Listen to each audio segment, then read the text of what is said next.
రోజు దేవుడు చెప్పుతున్న వాక్యం 2 దినవృత్తాంతములు 20:17 భయపడకుడి, జడియకుడి, యెహోవా మీతో కూడా ఉండును. కొన్ని పరిస్థితులు మనల్ని భయపెడతాయి. ముందు ఏమవుతుందో తెలియక మనసు జడిస్తుంది. అలాంటి వేళ దేవుడు స్పష్టంగా చెబుతున్నాడు, భయపడకుడి, జడియకుడి, ఎందుకంటే యెహోవా నీతో ఉన్నాడు. నీ పోరాటం నీ ఒంటరిది కాదు. నీ యుద్ధం నీవే చేయాల్సిన అవసరం లేదు. నీ పక్కన నిలిచిన దేవుడు నీ కోసం ముందుకు వెళ్తున్నాడు.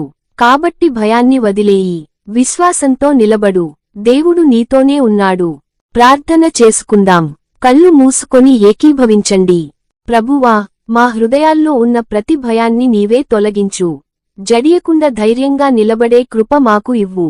నీవు మా తోడుగా ఉన్నావని నమ్ముతూ ప్రతి పరిస్థితిని ఎదుర్కొనే బలం అనుగ్రహించు. మా జీవితం మీద నీ కాపరితనం ఉండుగాక. యేసు నామంలో ప్రార్థించుచున్నాము. ఆమేన్. లైక్ చేయండి, షేర్ చేయండి. మరియు ఇలాంటి దేవుని వాక్య సందేశాల కోసం మా ఛానెల్ను సబ్స్క్రైబ్ చేయండి.